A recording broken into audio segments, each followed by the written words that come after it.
ಈಗ ದೊಡ್ಡ ತಿರುಪತಿಗೆ ಹೋಗಕ್ ಆಗ್ದಲೇ ಇರೋಂಥ ಜನಗಳೆಲ್ಲ ಫಸ್ಟ್ ಇಲ್ಲಿಗೆ ಬಂದು ಇಲ್ಲಿ ದೇವ್ರ ದರ್ಶನ ಮಾಡಿ ದೊಡ್ಡ ತಿರುಪತಿಗೆ ಯಾತ್ರೆ ಹೋಗ ಬಂದು ಆಮೇಲೆ ಮತ್ತೆ ಬಂದು ಇಲ್ಲಿ ಪೂಜೆ ಎಲ್ಲ ಮಾಡ್ಕೊಂಡು ಹೋಗೋ ತರ ಪ್ರತೀತಿ ಇದೆ. ಈ ದೇವಸ್ಥಾನ ರಾಮಾಯಣದ ವಸಿಷ್ಠ ಮಹಾಮುನಿಗಳಿಂದ ಚಿತ್ರದುರ್ಗದ ತಿಮ್ಮಪ್ಪ ನಾಯಕನವರೆಗೂ ಸಹ ಈ ದೇವಸ್ಥಾನಕ್ಕೆ ಹಿಸ್ಟ್ರಿ ಇದೆ. ವಸಿಷ್ಠರಿಗೆ ತಪಸ್ಸಿದ್ಧಿ ಆಗುತ್ತೆ. ಆ ತಪಸ್ಸಿದ್ಧಿ ಆದ್ಮೇಲೆ ಅವರು ಮುಂದೆ ಹೋಗ್ಬಿಡ್ತಾರೆ. ಅವಾಗ ಈ ದೇವಸ್ಥಾನ ಎಲ್ಲ ಪೂರ್ತಿ ಪಾಳು ಬಿದ್ದು ಹೋಗಿರುತ್ತೆ. ಇದು ವಸಿಷ್ಠಗಳು ಬೆಟ್ಟದ ಮೇಲ್ಗಡೆ ಶ್ರೀನಿವಾಸರನ್ನ ಪ್ರತಿಷ್ಠೆ ಮಾಡ್ಕೊಂಡು ಇಲ್ಲೇ ತಪಸ್ಸು ಮಾಡ್ಕೊಂಡು ತಪಸ್ಸಿದ್ಧಿ ಮಾಡ್ಕೊಂಡು ಇಲ್ಲೇ ಇರ್ತಾರೆ. Your attention please. Here we meet once again. ನಾವಿವತ್ತು ನಮ್ಮ ಅರಸೀಕೆರೆ ಮಾಲೇಕಲ್ ತಿರುಪತಿ ಹೋಗ್ತಾ ಇದೀವಿ. ನಾವೆಲ್ಲ ಇತ್ತೀಚೆಗಿನ ಜನರೇಷನ್ ಹೆಂಗಪ್ಪ ಅಂದ್ರೆ ಇನ್ಸ್ಟಾಗ್ರಾಮ್ ರೀಲ್ ನೋಡ್ಬಿಟ್ಟು ಆ ದೇವಸ್ಥಾನ ಪವರ್ಫುಲ್, ಈ ದೇವಸ್ಥಾನ ಪವರ್ಫುಲ್, ಆ ದೇವಸ್ಥಾನಕ್ಕೆ ಹೋದ್ರೆ ಒಳ್ಳೇದಾಗುತ್ತೆ, ಈ ದೇವಸ್ಥಾನಕ್ಕೆ ಹೋದ್ರೆ ಒಳ್ಳೇದಾಗುತ್ತೆ ಅಂತ ಅನ್ಕೊಂತೀವಿ. ಆದ್ರೆ ನಮ್ ಸುತ್ತಮುತ್ತ ಇರೋ ದೇವಸ್ಥಾನಗಳ ಬಗ್ಗೆನೇ ನಮಗೆ ಗೊತ್ತಿರಲ್ಲ. ಅದೇ ರೀತಿ ಈ ನಮ್ಮ ಅರಸೀಕೆರೆ ಮಾಲೇಕಲ್ ತಿರುಪತಿನೂ ಒಂದು. ಈ ದೇವಸ್ಥಾನದ ಹಿಸ್ಟಾರಿಕಲ್ ಇನ್ಫಾರ್ಮೇಶನ್ ವೈಸ್ ಬಂತು ಅಂದ್ರೆ ಈ ದೇವಸ್ಥಾನ ರಾಮಾಯಣದ ವಸಿಷ್ಠ ಮಹಾಮುನಿಗಳಿಂದ ಚಿತ್ರದುರ್ಗದ ತಿಮ್ಮಪ್ಪ ನಾಯಕನವರೆಗೂ ಸಹ ಈ ದೇವಸ್ಥಾನಕ್ಕೆ ಹಿಸ್ಟ್ರಿ ಇದೆ. ಈ ದೇವಸ್ಥಾನದ ಇನ್ನೊಂದು ವಿಶೇಷತೆ ಏನಪ್ಪಾ ಅಂದ್ರೆ ನೀವು ಜಗತ್ತಿನ ಯಾವುದೇ ಮೂಲೆಗೆ ಹೋದ್ರು ಆಷಾಢದ ಟೈಮಲ್ಲಿ ಯಾವುದೇ ರೀತಿಯ ಶುಭ ಸಮಾರಂಭಗಳನ್ನ ಮಾಡೋದಿಲ್ಲ. ಆದ್ರೆ ಈ ದೇವಸ್ಥಾನದಲ್ಲಿ ಆಷಾಢ ಶುದ್ಧ ದ್ವಾದಶಿ ದಿನ ರಥೋತ್ಸವ ಮಾಡ್ತಾರೆ. ಅದೇ ಈ ದೇವಸ್ಥಾನದ ವಿಶೇಷತೆ. ಅದಲ್ಲದೇ ಈ ದೇವಸ್ಥಾನನ ಚಿಕ್ಕ ತಿರುಪತಿ ಅಂತಾನೂ ಸಹ ಕರೀತಾರೆ. ನೀವೇನಾರ ನಮ್ಮ ಚಾನಲ್ಗೆ ಹೊಸಬರಾಗಿದ್ರೆ ಚಾನಲ್ನ ಸಬ್ಸ್ಕ್ರೈಬ್ ಮಾಡ್ಕೊಳ್ಳಿ, ಸಪೋರ್ಟ್ ಮಾಡಿ. ನಾವಿವತ್ತು ಬಂದಿರೋದು 24ನೇ ತಾರೀಕು ಶುಕ್ರವಾರ. ಈಗ ಬರ್ತಿರೋ 26ನೇ ತಾರೀಕು ಭಾನುವಾರ ಈ ದೇವಸ್ಥಾನದಲ್ಲಿ ಜಾತ್ರೆ ಮಹೋತ್ಸವ ಇದೆ. ಅದಕ್ಕೋಸ್ಕರ ನೀವು ನೋಡ್ತಿರಬಹುದು ಜಾತ್ರೆಗೆ ಪ್ರಿಪರೇಷನ್ಸ್ ಗಳು ಎಷ್ಟು ಚೆನ್ನಾಗಿ ಮಾಡ್ತಿದ್ದಾರೆ ಅಂತ. ತೇರು ಸಹ ಆಚೆ ಬಂದು ನಿಂತಿದೆ, ರೆಡಿ ಆಗ್ತಿದೆ. ಬನ್ನಿ ಈಗ ಈ ದೇವಸ್ಥಾನದ ಅರ್ಚಕರಾದ ಶ್ರೀನಿವಾಸ ಗುರುಜಿ ಅವರು ಇದ್ದಾರೆ. ಅವ್ರ ಹತ್ರ ಈ ದೇವಸ್ಥಾನದ ಹಿಸ್ಟ್ರಿ ಬಗ್ಗೆ ತಿಳ್ಕೊಳ್ಳೋಣ. ಲಕ್ಷ್ಮೀ ವಲ್ಲಭಾರಂಭಾವಿಕನೋಮನಿ ಮಧ್ಯಮ ಅಸ್ಮದಾಚಾರ್ಯ ಪರ್ಯಂತ ವಂದೇ ಗುರು ಪರಂಪರಾ ಶೌತ್ರಸ್ಮಾರ್ಥಾದಿಕಂಕರಮಾನಿ ಕಿಲಂಹೇನ ಸೋತ್ರದಂ ತಸ್ಮೈ ಸಮಸ್ತ ವೇದಾರ್ಥೇ ವಿಧೇ ವಿಕನಸೇ ನಮಃ.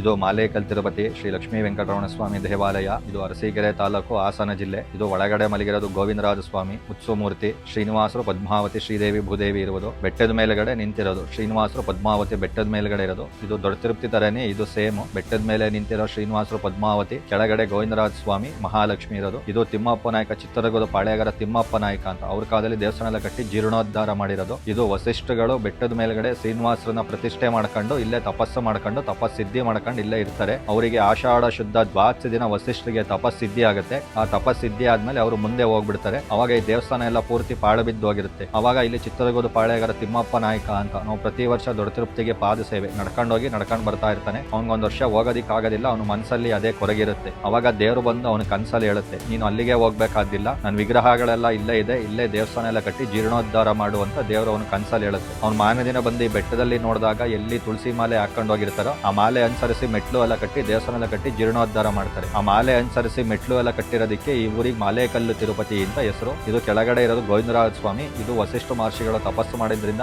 ಅವಾಗ ತಿಮ್ಮಪ್ಪ ನಾಯಕನಿಗೆ ಸಿಕ್ಕಿರೋ ವಿಗ್ರಹ ಇದು. ಇದು ಪೂರ್ತಿ ಸಾಲಿಗ್ರಾಮ ಶಿಲೆ. ಇಲ್ಲಿ ಆಷಾಢ ಶುದ್ಧ ದ್ವಾದಶಿ ದಿನ ಇಲ್ಲಿ ವಸಿಷ್ಠರಿಗೆ ತಪಸ್ಸಿದ್ಧಿ ಆಗಿದ್ರಿಂದ ಆಷಾಢ ಶುದ್ಧ ದ್ವಾದಶಿ ದಿನ ಇಲ್ಲಿ ರಥೋತ್ಸವ ನಡೆಯುತ್ತೆ. ಆಷಾಢದಲ್ಲಿ ಎಲ್ಲೂ ಏನು ಕಾರ್ಯಕ್ರಮಗಳು ನಡೆಯೋದಿಲ್ಲ. ನಮ್ಮೂರಲ್ಲಿ ಇದೇ ವಿಶೇಷ. ಇಲ್ಲಿ ಪೂರ್ತಿ 17 ದಿನ ರಥೋತ್ಸವ ಇರುತ್ತೆ. ನವಾನಿಕ 9 ದಿನ ನವಾನಿಕ ರಥೋತ್ಸವಗಳು ನಡೆಯುತ್ತೆ. ಪ್ರತಿದಿನ ಇಲ್ಲಿ ಬೆಳಗ್ಗೆ 7 ಗಂಟೆಯಿಂದ ಸಂಜೆ 7 ಗಂಟೆ ತನಕ ದೇವಸ್ಥಾನ ತೆಗೆದೇ ಇರುತ್ತೆ. ಬೆಟ್ಟದ ಮೇಲ್ಗಡೆ ಪ್ರತಿ ಶನಿವಾರ ಮಾತ್ರ ಪೂಜೆ ಇರುತ್ತೆ. ಅಲ್ಲಿಗೆ ಮೆಟ್ಲತ್ತೆ ಹೋಗಬೇಕು. 1250 ಮೆಟ್ಲಿರೋದು. ಅಲ್ಲಿ ಪ್ರತಿ ಶನಿವಾರ ಬೆಳಗ್ಗೆ 7 ಗಂಟೆಯಿಂದ 11 ಗಂಟೆ ತನಕ ತೆಗೆದಿರುತ್ತೆ. ಇಲ್ಲಿ ಪ್ರತಿ ವರ್ಷ ಜಾತ್ರೆಗೆ ತುಂಬಾ ಜನ ಸೇರ್ತಾರೆ.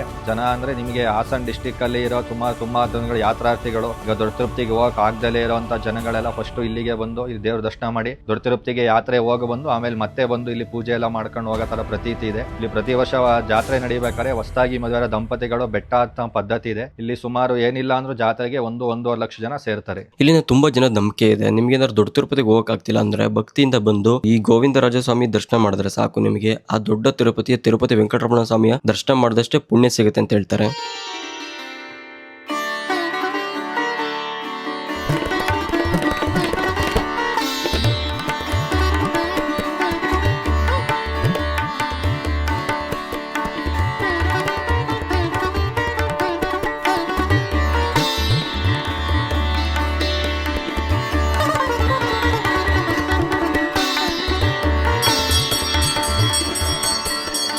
ನಾವಿವತ್ತು 2 ಸೀಕ್ರೆಟ್ ಲೊಕೇಶನ್ ಅಮೌಂಟ್ ಇಡ್ತಾ ಇದೀವಿ. ಫಸ್ಟ್ನೇ ಲೊಕೇಶನ್ ಬಂದು ದೇವಸ್ಥಾನ ಅಂತ ಹೇಳಿದ್ವಿ. ದೇವಸ್ಥಾನದಲ್ಲಿ ಇವಾಗ ಎಲ್ಲಿಡ್ತೀವಿ ಅಂತ ತೋರಿಸಿ ನೋಡಿ. ಈ ಅಮೌಂಟ್ ನಾವಿವಾಗ ತಿರುಪತಿಲಿ ದೇವಸ್ಥಾನ ಒಳಗಡೆ ನೋಡ್ತಾ ಇದೀವಿ ಎಲ್ಲಿಗಿಡೋದು ಅಂತ. ಇವಾಗ ನೋಡ್ತಿರ್ಬೋದು ಬ್ಯಾಕ್ ಗ್ರೌಂಡ್ ನಮಗೆ ದೇವಸ್ಥಾನ ಗೋಪುರ ಇದೆ. ದೇವಸ್ಥಾನ ಒಳಗಡೆ ಒಂದು ಸೀಕ್ರೆಟ್ ಲೊಕೇಶನ್ ಇಡ್ತಿದೀನಿ. ಹುಡುಕಿದ್ರೆ ನಿಮಗೆ ನನ್ನ ಕಡೆಯಿಂದ 500 ರೂಪಾಯಿ ಗಿವ್ ಆಗುತ್ತೆ.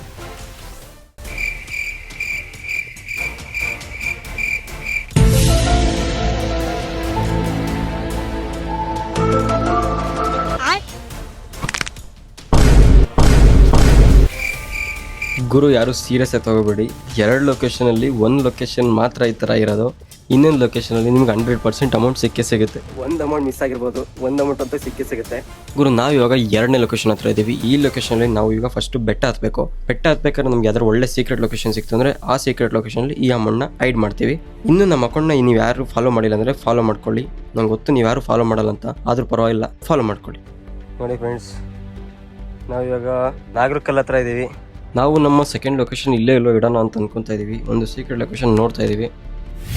ನಾವಿವಾಗ 50 ಮೆಟ್ಲು ಹತ್ರ ನಾಗರಕಲ್ ಇತ್ತು. ನಾಗರಕಲ್ ಮುಗಿಸ್ಕೊಂಡು ಮುಂದೆ ಹೋಗ್ತಾ ಇದೀವಿ. ಎಲ್ಲಿ ಇಡೋದಂತ ಗೊತ್ತಿಲ್ಲ. ನೋಡೋಣ, ಒಂದು ಒಳ್ಳೆ ಲೊಕೇಶನಲ್ಲಿ ಮಳೆ ಬಂದ್ರೆ ನೆನೆದಂಗೆ ಇರೋಂಥ ಜಾಗದಲ್ಲಿ. ನಾವಿವಾಗ 150 ಮೆಟ್ಲು ಹತ್ತಿದ್ದೀವಿ. ಇನ್ನು ಮುಂದೆ ನಮ್ಗಲ್ಲಿ ಗೋಪುರ ಕಾಣಿಸ್ತಿದೆ. ಈ ಒಂದು ಜಾಗದಲ್ಲಿ ಒಂದು ಸೀಕ್ರೆಟ್ ಲೊಕೇಶನ್ ಹುಡುಕಿ ಅಮೌಂಟ್ ಇಡೋಣ ಅಂತ ಅನ್ಕೊಂಡಿದ್ವಿ. ಬನ್ನಿ ನೋಡೋಣ.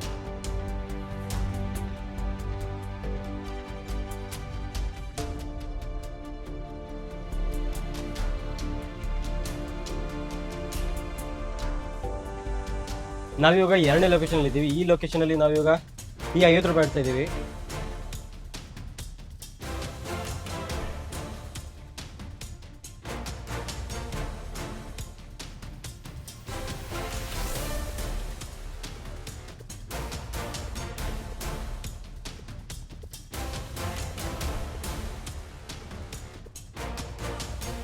ಈ ಅಮೌಂಟ್ ಯಾರಿಗೆ ಸಿಗುತ್ತೆ ಸಿಕ್ಕಿದೆ ಅಂತ ಕಮೆಂಟ್ ಹಾಕಿ, ಆದರೆ ಒಂದು ಫೋಟೋ ಅಪ್ಲೋಡ್ ಮಾಡಿ.